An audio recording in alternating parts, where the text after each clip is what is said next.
Buenas noches, hermanos. Damos gracias al Señor por este 21 de abril de 2025. Nos permite continuar con el estudio de su palabra. Hoy día estamos ya en el cuarto capítulo de Primera de Samuel, después de haber estudiado el tercero, que fue precioso, acerca del llamado de Samuel, que es el título de estos dos libros, el primero y el segundo. Ahora vamos a ver el cuarto capítulo de Primera de Samuel. Por título tiene este capítulo: Los filisteos capturan el arca. La palabra filisteo, si bien es cierto, en la Biblia está con este nombre. Hoy día su nombre contemporáneo son los famosos palestinos.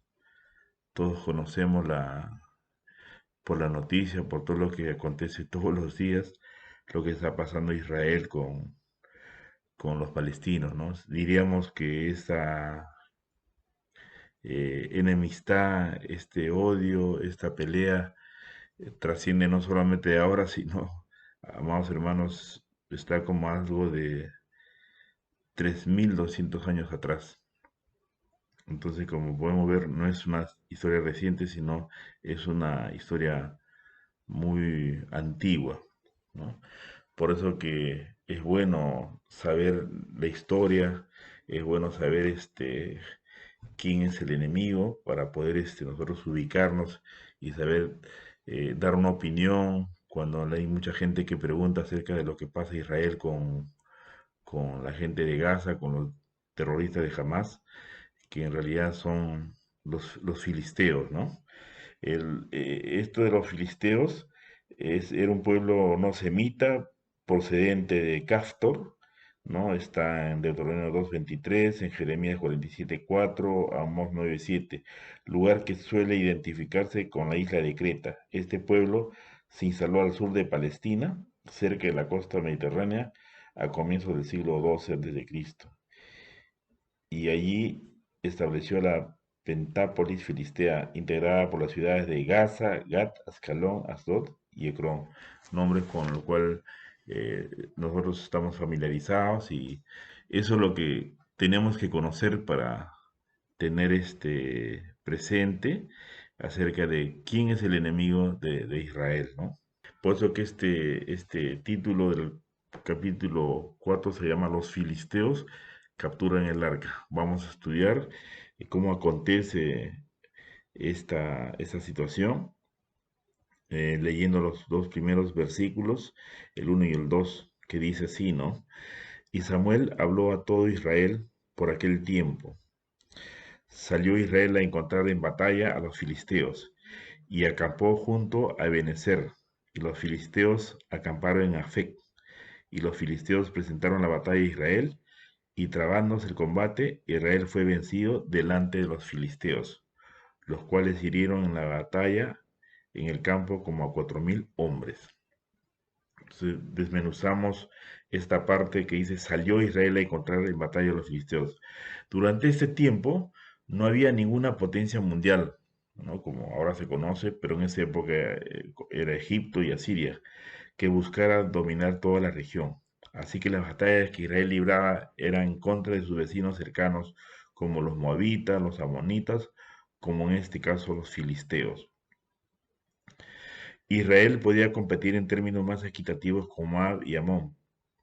Ellos prácticamente tenían una influencia de los griegos y tenían sus indumentarias militares como cascos, escudos, cotas de malla, espadas y lanzas, lo que hacía que los filisteos fueran oponentes más formidables.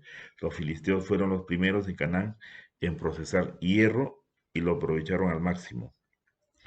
Los filisteos eran un pueblo inmigrante de la aristocracia militar de la isla de Creta. En Amós 9:7, vamos a leer brevemente, dice: hijos de Israel, ¿no me sois vosotros como hijos de etíopes? Dice Jehová. ¿No hice yo subir a Israel de la tierra de Egipto, y a los filisteos de Caftor y de Kir a los arameos? Entonces, como podemos ver, no solamente está eso en Amós, sino también está en Deuteronomio eh, 2:23, dice, vamos a leer brevemente, dice, cuando los hebreos salían de Egipto, ¿no? Y a los sabeos que habitaban en aldeas hasta Gaza, los caftoreos que salieron de Caftor, los exterminaron y habitaron en su lugar. Entonces ya vemos cómo es que estos enemigos eran más preparados, ¿no? Entonces hubo pequeños grupos de filisteos en la tierra en el tiempo de Abraham, pero llegaron en mayor número poco después de que Israel llegara a Canaán de Egipto. Ellos estaban organizados en 5 ciudades-estado. Este era un periodo difícil para Israel. El tiempo nunca pareció más desesperanzador que cuando Samuel se levantó. Los filisteos fortalecidos no solo por una afluencia constante de inmigrantes, sino por la importación de armas de Grecia. Estaban reduciendo rápidamente a Israel a la condición de un pueblo a quien querían someter. Y dice en este versículo otra porción de estos primeros versículos, dice, Samuel habló a Israel y salió Israel a encontrar en batalla. Esto no significa que la batalla fue iniciada por Samuel. Algunas tradiciones de manuscritos dejan claro que los filisteos comenzaron este conflicto. Sin embargo, la batalla terminó en desastre. Israel fue vencido delante de los filisteos, los cuales hirieron en la batalla en el campo como a 4.000 hombres. Los versículos 3 y 4 dice, cuando volvió el pueblo al campamento, los ancianos de Israel dijeron, ¿por qué nos ha herido hoy Jehová delante de los filisteos? Traigamos a nosotros de Silo el arca del pacto de Jehová, para que viniendo entre nosotros nos salve de la mano de nuestros enemigos. Y envió el pueblo a Silo y trajeron de allá el arca del pacto de Jehová de los ejércitos, que moraba entre los querubines, y los dos hijos de Elí, Ofni y Finés, estaban allí con el arca del pacto de Dios. Traigamos a nosotros decirle el arca del pacto para que nos salve de la mano de nuestros enemigos. Los ancianos de Israel, después de la batalla con los filisteos, decidieron que la próxima batalla podría ganarse si llevaban el arca del pacto con sus soldados. El arca del pacto era la representación del trono de Dios en Israel. Se mantenía en el lugar santísimo del tabernáculo y nunca era vista por el pueblo. Solo el sumo sacerdote entraba y veía el arca, y solo una vez al año. Los ancianos querían sacar esta representación del trono de Dios del lugar santísimo. Se podía mover cuando se iba a mover el tabernáculo, cubrirla y llevarla a la batalla con ellos. Esperaban que les diera confianza en que Dios realmente estaba con ellos. El arca había estado antes en batalla. El arca fue delante de los que marcharon alrededor de la ciudad de Jericó, como sabemos en Josué 6. Vamos a leer un par de versículos de 6 al 8. Dice la palabra, llamando pues Josué, hijo de Nun, a los sacerdotes, les dijo, llevad el arca del pacto, y 7 sacerdotes lleven bocinas de cuerno de carnero delante del arca de Jehová. Y dijo al pueblo, pasad y rodead la ciudad, y los que están armados pasarán delante del arca de Jehová.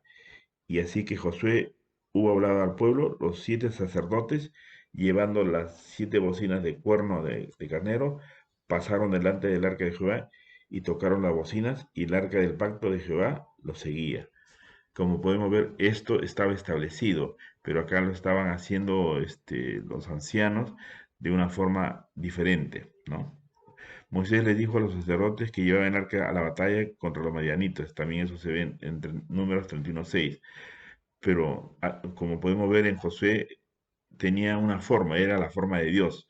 Más tarde también Saúl llevó el arca a la batalla, como dice en Primera Samuel, igual que hay un comentario en 2 Samuel, en el 11:11, en el caso de Urías, ¿no? Cuando David, esa historia lo conocemos, quería sacar a Urías o sea, lo sacó del campo de batalla y Urías se pronunció que no podías dejar eso, ¿no? Entonces hay una mención a lo que significaba el arca para ellos. En esta porción dice, nos salve. O sea, los ancianos de Israel pensarían con justa razón que necesitaban la ayuda de Dios para ganar la batalla, pero se equivocaron en la forma en que buscaron ayuda. En lugar de arrepentirse humildemente y buscar a Dios, recurrieron a métodos que Dios nunca aprobó. Solo les importaba si funcionaba. Ellos creían que la presencia del arca haría que Dios obrara por ellos. Su idea era que Dios se había forzado a pelear por ellos. Si no estaba dispuesto a hacerlo por el bien del pueblo, tendría que hacerlo por su propio honor.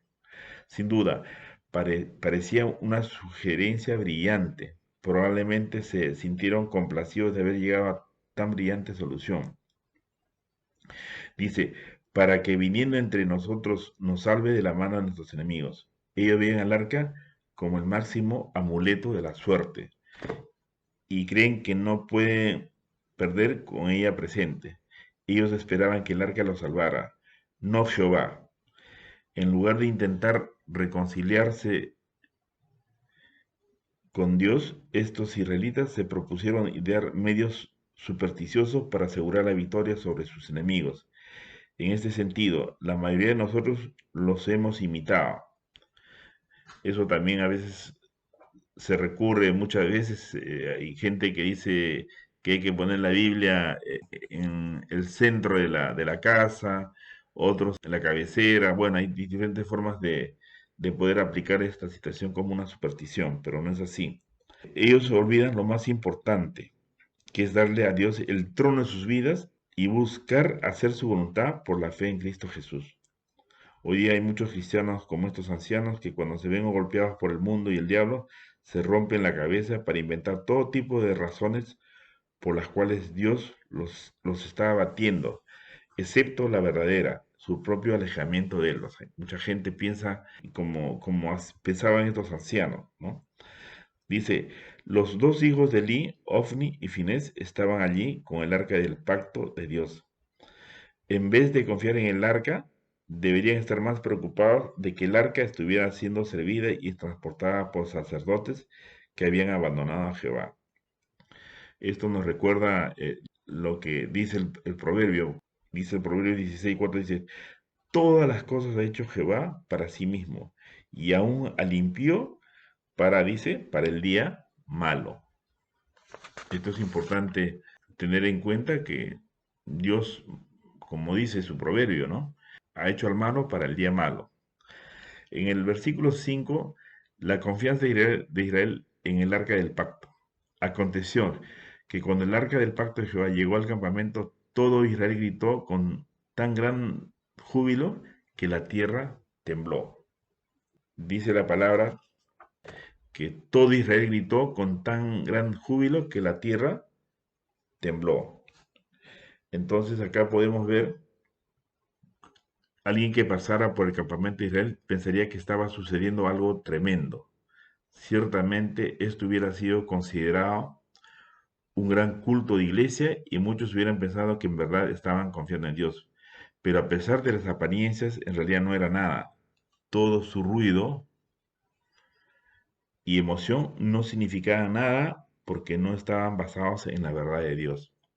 Los israelitas probablemente se sentían mejores que los filisteos porque estos eran paganos que adoraban a dioses falsos. Sin embargo, los israelitas estaban pensando y actuando como paganos, pensando que podían manipular a Dios y forzarlo a hacer lo que ellos querían. Si se hubieran humillado, hubieran orado con devoción y fervor por la victoria, hubieran sido escuchados y salvados. Sus gritos probaron su vanidad y su irreligión. Entonces, esta es una porción que nos hace pensar acerca de cuando una alabanza puede estar lleno de alabanza, de gritos y de danza, ¿no? Pero en realidad, todos sabemos que la manifestación, que Dios está buscando es que, dice, adoren, los verdaderos adoradores los adoren en espíritu y verdad. Dice, el 6, versículo 6 al 9. Cuando los filisteos oyeron la voz de júbilo, dijeron, ¿qué voz de gran júbilo es esta en el campamento de los hebreos? Y supieron que el arca de Jehová había sido traída al campamento, y los filisteos tuvieron miedo, porque decía, ha venido Dios al campamento, y dijeron, ay de nosotros, pues antes de ahora no fue así, ay de nosotros. ¿Quién nos librará de la mano de estos dioses poderosos? Estos son los dioses que hirieron a Egipto con toda plaga en el desierto. Esforzaos, oh filisteos, y sed hombres, para que no sirváis a los hebreos como ellos os han servido a vosotros. Sed hombres y pelead. Miren la forma de proclamar los filisteos, de tal forma de que no se amilane frente a esta situación. Ha venido, dice Dios, al campamento. Deberíamos felicitar a los filisteos por comprender que el arca de pacto representaba la presencia de Dios y por su conocimiento de la historia de Israel. Sabía que era inusual, incluso inaudito, que los israelitas llevaran el arca a la batalla, pues antes de ahora no fue así. Y sabían que el Dios de Israel había derrotado a los egipcios que hirieron a Egipto con toda plaga.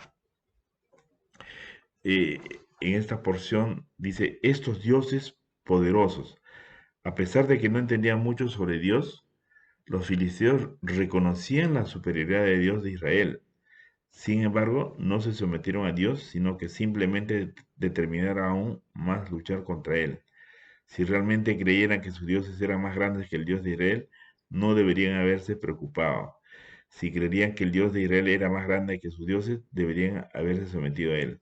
Hoy día podemos ver en esas cosas que vemos en la televisión lo que está pasando en Gaza con Israel. Ellos lanzan sus misiles en cantidades increíbles y ellos se dan cuenta que sus misiles se explotan en el cielo y ellos atribuyen que es el Dios de Israel, pero ni así ellos tienen temor de Dios. ¿Por qué? Porque ellos están siendo dirigidos por el enemigo de Dios, ¿no? Dice, y dice acá, entre ellos mismos se alientan, esforzados, oh filisteos, y sed hombres. La presencia del arca nos hizo que los filisteos sintieran ganas de rendirse. En cambio, les hizo sentir que tenían que luchar aún más para superar las probabilidades. Tenían el valor de quienes no tienen nada que perder. Los filisteos impíos pueden enseñarnos algo. Los cristianos deben mostrar más de este valor, en lugar de rendirnos cuando las cosas se ven mal. Debemos confiar en Jehová y luchar con más fuerza, y decidir que no nos rendiremos. El coraje y la perseverancia ganan muchas batallas, incluso a veces para el bando equivocado, como podemos ver en esta historia, ¿no? Que los filisteos no se amilanaron, como dice, perseveraban. Y miren que nos dan un gran ejemplo a nosotros, ¿no? En los versículos del 10 y 11 dice, el arca entra en batalla e Israel es derrotada peor que antes, ¿no? Pelearon pues los filisteos e Israel fue vencido y huyeron cada cual a sus tiendas y fue hecha muy grande mortandad, pues cayeron de Israel 30,000 hombres de a pie y el arca de Dios fue tomada y muertos los dos hijos de Eli, Ofni y Finés. Entonces acá podemos ver, Israel fue vencido. Hubo tres razones para esta gran derrota. Primero, los filisteos pelearon con el coraje de quien no tiene nada que perder. Segundo, los israelitas sintieron que la batalla sería fácil con el arca del pacto allí y no se esforzaron tanto. Finalmente, Dios no bendijo la creencia supersticiosa de Israel en el poder del arca en vez de en el poder de Dios. A menudo cometemos el mismo error, creyendo que si Dios está con nosotros, no necesitamos esforzarnos tanto. Creemos que si Dios está de nuestro lado, el trabajo será fácil. Puede que eso no tenga nada de cierto. Al final, resultó que Dios no se sintió obligado a bendecir a los israelitas solo porque llevaron el arca a la batalla. Él no permitiría que su brazo se torciera por la superstición de los israelitas. Dios es una persona, no un genio, no puede ser invocado a la voluntad del hombre. Como dice la palabra, Dios no puede ser burlado, ¿no? Y acá podemos ver un ejemplo de eso. Ellos pensaban en una cosa supersticiosa, cuando verdaderamente, como dice la palabra de Dios, de que en Él somos más victoriosos, ¿no? O sea, tenemos una promesa que está en Romanos 8, 28, que dice, pues, ¿no? Lo que habla el Señor acerca de que por cuanto los designios de la carne son enemistad contra Dios porque no se sujetan a la ley de Dios ni tampoco pueden, ¿no? Pero nosotros no vivimos según la carne, sino según el Espíritu. Si alguno no tiene el Espíritu de Cristo, no es de él, ¿no?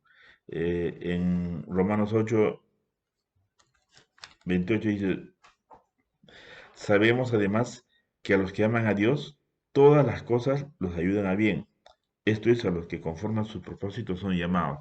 Pero acá hay una connotación especial. Dice, todas las cosas nos ayudan a bien a los que aman. Y amar a Dios está muy relacionado a la obediencia, ¿no? Entonces, si no hay obediencia a su palabra, porque todo está escrito para hacerlo en la forma de Dios, nuestra manera. Por eso que cayeron de Israel 30.000 hombres de a pie. Israel no solo perdió, sino que su derrota fue mucho peor que la que tuvieron antes de llevar el arca a la batalla. La pérdida que los llevó a tomar el arca fue de 4.000 hombres caídos. Así, aquí fueron asesinados más de 7 veces esa cantidad de hombres de Israel. A fines de la década de 70 se encontró una inscripción de 5 líneas en un silo de grano en las ruinas de Isbet Sartá. Una vez descifrada, se encontró que contenía un relato filisteo de esta batalla, de la captura del arca, incluso una mención del sacerdote Ofni. Esta es la referencia extrabíblica más antigua conocida de un evento del Antiguo Testamento, ¿no? Acá vemos que dice el arca de Dios fue tomada. Esto fue peor que simplemente perder una batalla. La misma cosa que pensaron que les daría la victoria en batalla les fue arrebatada. Israel había hecho del arca un ídolo y Dios a menudo trata con nuestra idolatría quitando el ídolo. Podemos hacer ídolos de cosas buenas. No había nada de malo con el arca en sí. Dios les ordenó que le hicieran. Era importante para Israel. Él les dijo que pusieran las tablas de la ley, el maná y el bastón de Aarón que floreció en el arca. Sin embargo, incluso una cosa buena como el arca puede ser convertida en un ídolo, y Dios no tolerará nuestros ídolos. Vemos en esta porción, dice, el arca de Dios fue tomada, pero el Dios del arca aún estaba en su trono en el cielo, guiando esta circunstancia para su gloria. Israel pensó que podía ignorar el Dios del arca y encontrar la salvación en el arca de Dios, pero Dios mostró que Él era más grande que el arca. Esta reflexión es muy importante, amados hermanos. Estas cosas les enseñó, les dio como una señal, pero que la mirada central, que su corazón estaría en el Señor, dice, como dice que el mandato en Deuteronomio es que lo amemos con todo nuestro corazón, con toda nuestra fuerza, con toda nuestra alma, ¿no? Entonces, dice también esta porción, los muertos, los dos hijos de Elí, Ofni y Finés. Los sacerdotes que se suponía que debían supervisar el arca murieron en la batalla. Dios prometió que los dos hijos de Elí morirían el mismo día como prueba de su juicio final sobre la casa de Elí. Eso está en 1 Samuel 2:34. Ahora, en esta batalla, llega la prueba del juicio, o sea, lo que estaba establecido. Porque verdaderamente todo lo que estaba aconteciendo era porque en verdad el sacerdote más los hijos hacían cosas que el Señor aborrecía totalmente, ¿no? Vamos a verlo ahora acerca de la angustia de Israel ante la pérdida del arca. En los versículos del 12 al 18 dice, Elí escucha de la pérdida del arca del pacto de Dios y muere. Y corriendo de la batalla un hombre de Benjamín llegó el mismo día a Silo, rotos sus vestidos y tierra sobre su cabeza. Y cuando llegó, he aquí que Elí estaba sentado en una silla vigilando junto al camino, porque su corazón estaba temblando por causa del arca de Dios. Llegaba pues aquel hombre a la ciudad y dadas las nuevas, toda la ciudad gritó. Cuando Elí oyó el estruendo de la gritería, dijo, ¿qué estruendo de alboroto es este? Y aquel hombre vino a prisa y dio las nuevas a Elí. Era ya Elí de edad de 98 años, y sus ojos se habían oscurecido, de modo que no podía ver. Dijo pues aquel hombre a Elí, yo vengo de la batalla, he escapado hoy del combate. Y Elí dijo, ¿qué ha acontecido, hijo mío? Y el mensajero respondió diciendo, Israel huyó delante de los filisteos y también fue hecha gran mortandad en el pueblo, y también tus dos hijos, Ofni y Finés, fueron muertos, y el arca de Dios ha sido tomada. Y aconteció que cuando él hizo mención del arca de Dios, Elí cayó hacia atrás de la silla al lado de la puerta y se desnucó y murió porque era hombre viejo y pesado, y había juzgado a Israel 40 años. Entonces vemos en este pasaje, y corriendo de la batalla un hombre de Benjamín llegó el mismo día a Silo. La batalla había sido librada cerca de Afec, y había por lo menos una distancia de por lo menos 32 kilómetros entre Afec y Silo. El mensajero tenía un largo camino por recorrer. La ruta iba en su mayoría cuesta arriba y llevaba muy malas noticias. Debido a que las noticias eran muy malas, cuando llegó tenía rotos sus vestidos y tierra sobre su cabeza. Esta era alguna de las señales tradicionales de luto. El mensajero traía malas noticias y dejó que su apariencia reflejara lo malas que éstas eran. Según una tradición judía, este mensajero anónimo de la tribu de Benjamín era un joven llamado Saúl. Elí estaba sentado en una silla vigilando junto al camino, porque su corazón estaba temblando por causa del arca de Dios. Elí esperaba ansiosamente en el tabernáculo por noticias de la batalla. Elí estaba más preocupado por el destino del arca que por el de sus hijos. ¿Por qué estaba tan nervioso? Elí sabía que había dejado ir al arca en un emprendimiento insensato y supersticioso, y su conciencia le hacía temer que terminaría en un desastre. Y otro párrafo de esta porción dice, Elí cayó hacia atrás de la silla al lado de la puerta y se desnucó y murió. Elí cayó hacia atrás y murió cuando escuchó las noticias del arca, cuando él hizo mención del arca de Dios. No fueron las noticias de la pérdida de Israel en la batalla, ni la matanza del ejército, ni siquiera las noticias de la muerte de sus propios hijos. Lo que lo mató fueron las noticias de que el arca del pacto había sido capturada. Ninguna espada filisteo podría haberlo matado con más fuerza, tampoco se puede decir si primero le rompieron el cuello o el corazón. Dios había prometido que los dos hijos de Elí morirían el mismo día como señal del juicio sobre la casa de Elí. Dios no había anunciado que Elí también moriría el mismo día. Dios nos dice mucho a través de profecías, pero no todo. Algunas cosas solo se ven en su totalidad hasta que han sucedido. Según otros pasajes, después que los filisteos derrotaron al ejército israelita, procedieron a destruir la ciudad de Silo.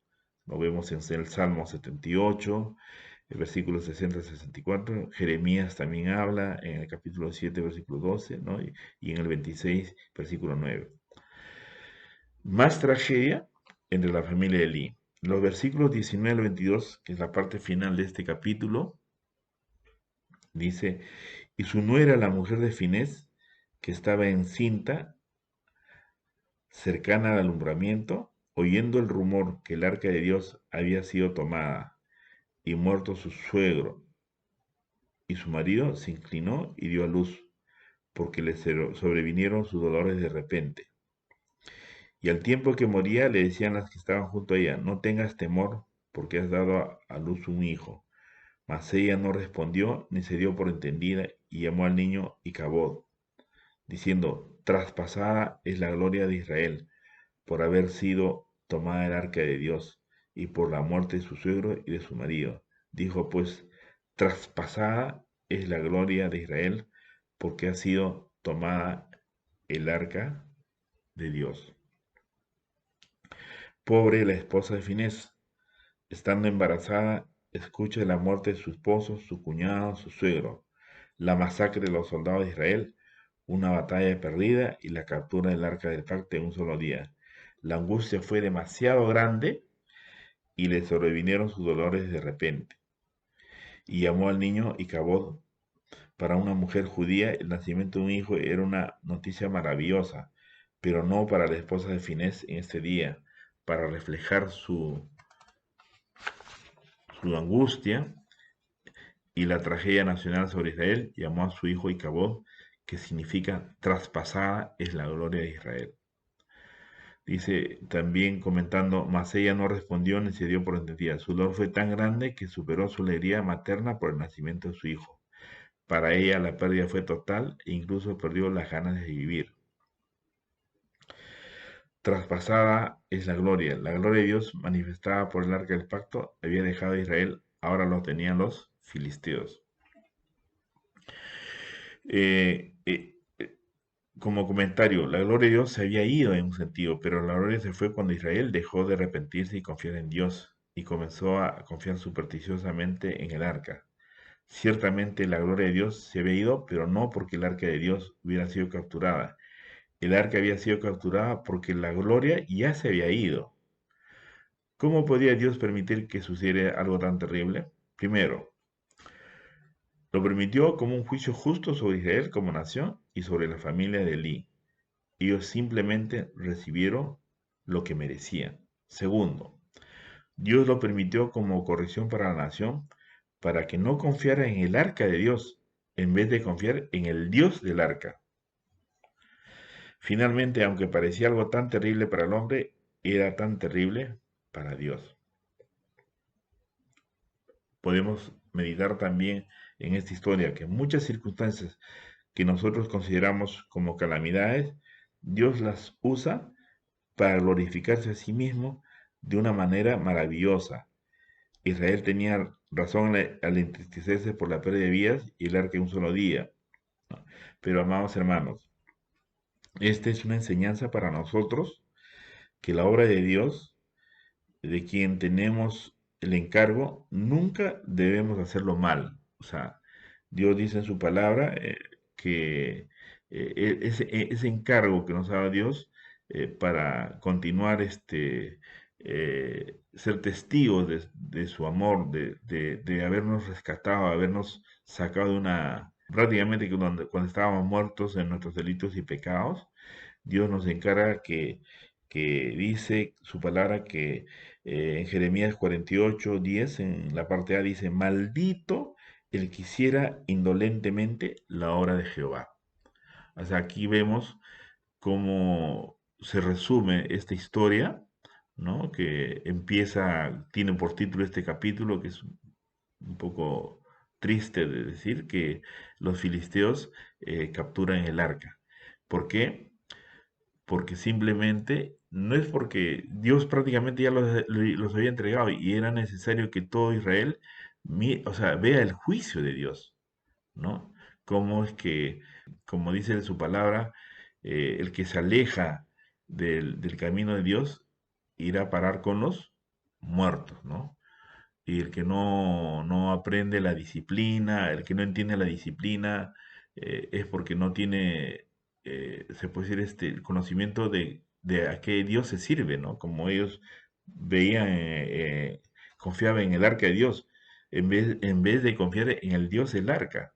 Así que, amados hermanos, esto no es una historia más, sino es una historia que nos lleva a meditar que la salvación se puede perder, la gloria de Dios se puede ir en nuestras vidas, y tantas cosas más que suelen acontecer porque a veces por ignorancia nosotros no nos damos cuenta.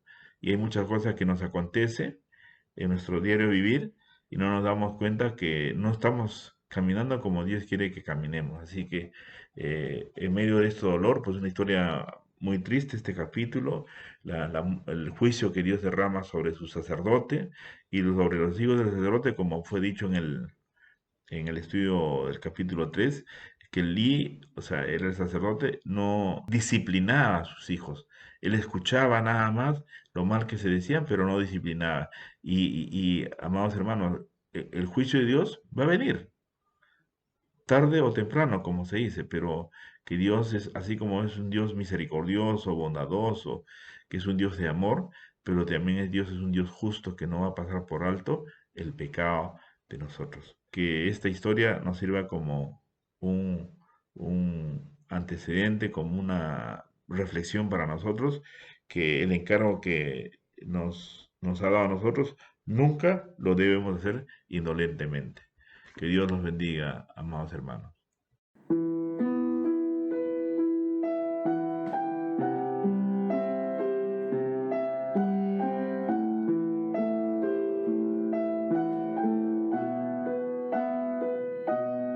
Dios de pactos, que guardas tus promesas, que cumples tu palabra, que guías mi destino.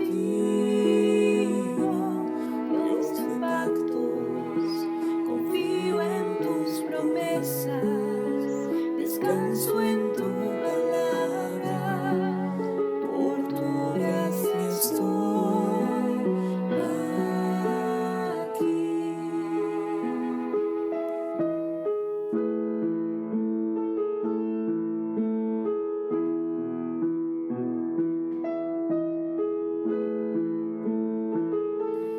Dios de pactos, que guardas tus promesas, que cumples tu palabra, que guías mi destino.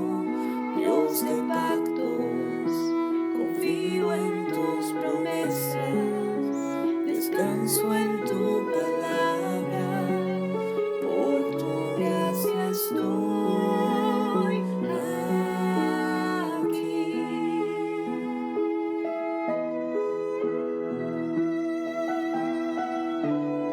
En la intimidad, al abrigo de tu gloria puedo estar junto a ti.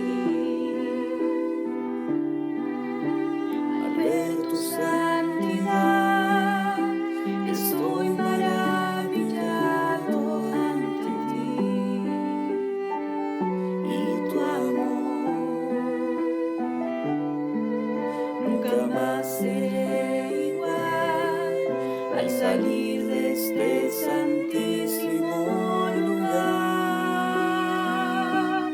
Dios de pactos, que guardas tus promesas, que cumples tu palabra, que guías mi destino. Dios de pactos, confío en tus promesas, descanso en tu palabra, por tu gracia estoy aquí.